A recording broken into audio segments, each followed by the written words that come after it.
Hazard pay heats up, but could your key to hazard pay rest in the supermarkets?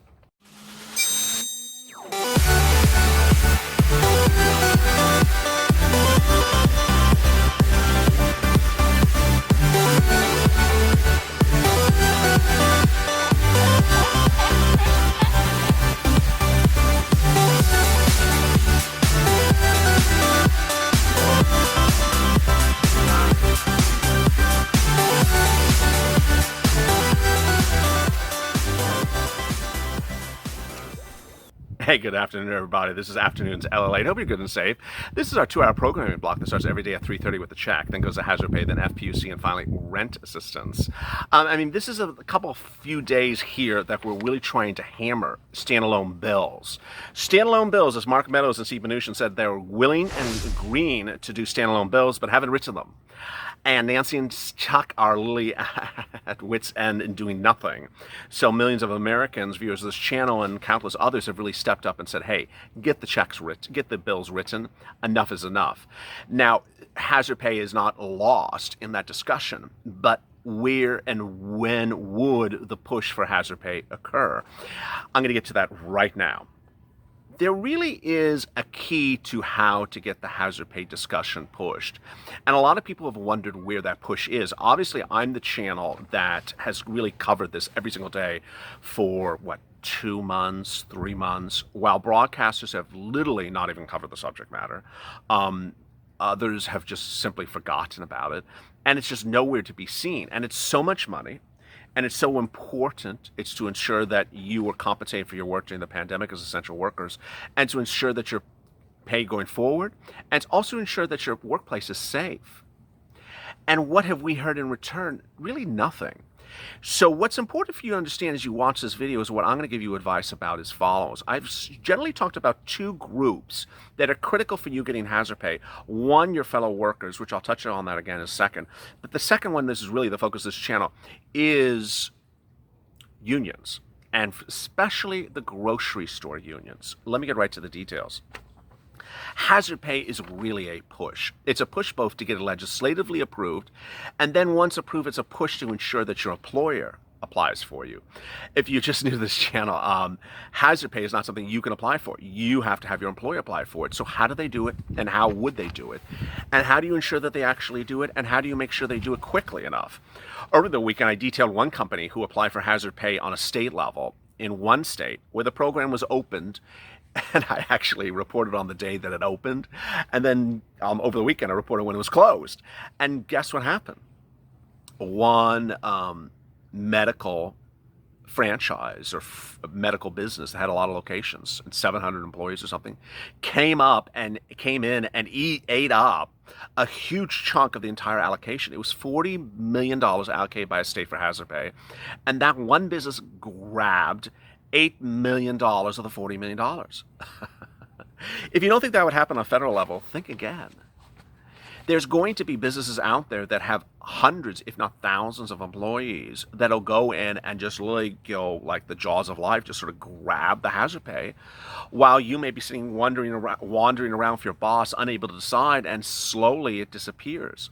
First, hazard pay is not intended to be an endless sum of money. It's going to be an allocated amount of money, and when it's gone, it's gone. It's going to be like PPP the first time. It's there, and then it's gone. Or EIDL, it's there, and it's gone. So you need to move quickly. But moving quickly may not be enough, and that's what this video is about. You need to ensure that this entire microcosm, this entire industry in which you work, gets the money. And how do you ensure that?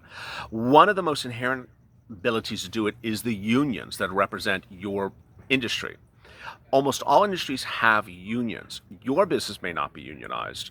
Your company may not be unionized. Your city may not be unionized. But you can certainly reach out to union representatives who work in that industry. Here's an example. You work at the local liquor store that's owned by Chuck, not Schumer, but Chuck. And, there's just 3 of you there. It's owned by the same guy, who's owned it for 50 years. He's not really excited about applying for hazard pay. But, you run the entire store. You've done the calculations. You know you're gonna get $10,000. You know it's, $13 an hour. You've done the calculation how many hours you work since the pandemic started in January up to the present. And you're like, hey, I've watched the Purple Wonder. I know how many hours that is. And you're like, okay, that's $10,000. But the boss like, what happens, or something ridiculous he says to you. You're like, no, I want that money. That money is mine. You need to go give me my money. Unfortunately, I don't think that his situation is going to be unique. I think it's going to be absolutely the commonplace. I think the vast majority of employers are not going to do anything, and there's going to be a rip and tie between employees and employees. So what do you do? I really think that at that point, that employee should have reached out to unions in the area. He may work just across the street from a unionized supermarket. And that unionized supermarket may have employees in that supermarket who are part of a union that has, 10,000 union employees, 5,000 union employees. Guess what they're doing with that supermarket chain? Oh, they've clearly made a very good case to them that you better apply for hazard pay if it becomes law, or we're walking out. Imagine an employer who has all their unionized employees walk out. Now, it's a little bit more different for you than them. When they walk out in a unionized workplace, the employer, the market, can't then go hire non-union employees very easily. That's called, there's unfair labor practices about that, where you replace unionized workers with non-unionized in a laborized environment, in a unionized work environment. It's just not that simple. Now, your boss could certainly fire you and hire someone else because you're not unionized. So situations like that, you really need to reach out to the unions that are in your area. So if you're a truck driver and you're not unionized, but there are unionized truck drivers that are in your area, you need to be reaching out to them. If you are, in any of the essential worker jobs, let's say, maintenance people, and there are unionized maintenance people, but you're not, you need to reach out to them. And ultimately, that is the type of leverage that could help you ensure that you get hazard pay. Now, how about the individuals who just don't see that as a possible outcome? They don't see that as a passable path. Well, the next item of business would be your fellow workers. There's nothing of better leverage than ensuring that all the workers at the workplace get the benefits that they need. And so what you need to have is conversations with your fellow workers outside the place of the boss being near you, and you'd have conversations about hazard pay. What are we going to do about hazard pay? I spoke to Chuck, the boss, and he doesn't want to go get us hazard pay. And you, all five of us, we all qualify for how many hazard pay? How many hours you work? How many hours did you work? How many hours did you work? And then you do, and you're like, wait a second, this is all this money. Why is he not doing it? You need to figure out a plan of action. Now, my job is not to give plan of actions, a call of actions for everyone, but my job is to give you the reality of the situation. The reality of the situation is employers are not going to apply for you. And you can't just sit back and say, why didn't you apply for me? You need to now, sitting in August, prepare for how to deal with the situation if it becomes law and the employer does not apply for you. And simply just assuming there's going to be, a boss that does it for you is just a little bit too much of a presumption. The reason why I say this is that ultimately, on videos that are like 17 minutes in length, and the average viewership of the viewers, let's say 12 or 13 minutes, so it means that on average they watch about 14 minutes of a 17 minutes video, then you're clearly hearing me say, you don't get hazard pay until it passes as law and the employer applies for you, not you. I repeat that literally almost every single day. But I have countless, I just don't mean a few. I have countless people reach out to me and say, hey, how do I get that $10,000? How do I get that $10,000? Where's the online application for me to get hazard pay? It makes me worried that either viewers had the 14 minutes running and weren't listening, or simply think that there's a way around it. and I think it's really the later situation. There's no way around it. The way the hazard pay bill is written is the way it's written, and so if it's passed by the powers that be, then there you go. Now, as you sit back and you wonder, okay, who's going to push for the legislation to get passed, which is a whole other subject. And, I could have done a whole video on that today as well. I mean, maybe tomorrow.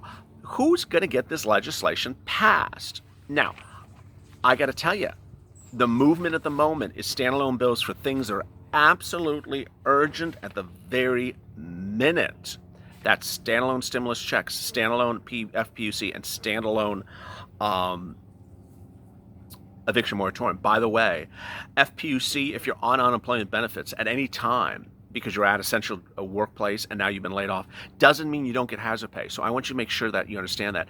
Hazard pay does not conflict with anything. It doesn't conflict with stimulus checks. It doesn't conflict with unemployment benefits. It's just an add-on. So make sure you understand that. But who's going to push for hazard pay? Because really, it's 99.99% probability that hazard pay would never get a standalone bill.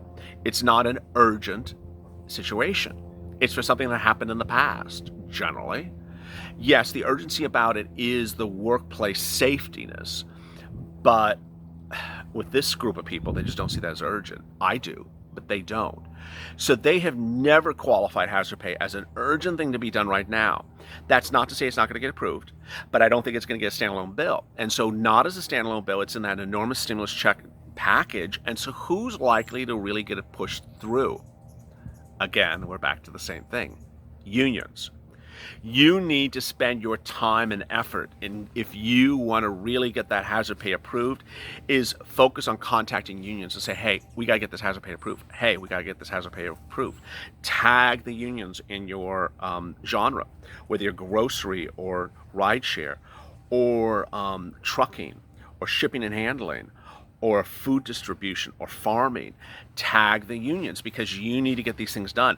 If no one works as a team to get hazard pay approved, you know what's going to happen. I mean, you got Nancy and Chuck that are focused on Gavin and Andrew getting bailouts of Andrew State and getting bailouts of Gavin State, New York and California. Do they have hazard pay as their priority? I don't think so. I mean, I've never heard them say hi. I really, really care for hazard pay. I don't hear that. Nancy has that same script every day. The children going hungry, get the children going hungry, the children going hungry. Okay, so has she ever said anything about hazard pay? I mean, she could change the script. I know it's hard to memorize lines, but you could change the script. No, she's always repeated the same script. So without that focus on hazard pay, who needs to do the focus for you? You, the unions, and your coworkers. Coming up next is FPUC. Big developments on FPUC. I debut really what should be in a standalone bill for an extension of FPU benefits. Go to the front of the channel. We reached 200,000 subscribers last week. Thank you so much. Incredible blessing. No one in the history of YouTube have ever done that. 111 days or 118 days, approximately 3.25 months. So just incredible run. We had said last Saturday we want to add 25,000 new subscribers in 2 weeks. As of last Saturday, we've now added 11,000. So hey, we're doing good. Let's keep it up. So go to the front of the channel, like and subscribe. Subscribe and hit the alert button, and please hit the like button. Yeah, there's some trolls out there. The video goes live and bam, 2 negatives. I was like, wait a second, the video's only been live for like 11 seconds. And sure enough, that's the only 2 negatives the video ever gets. But it's like, okay, I see you, troll. So every positive you can hit where there's a click button, that really helps as well. Coming up next on Afternoons LALATE is FPUC. As always, stay informed, stay motivated, stay smiling, stay focused, and stay of LA for more.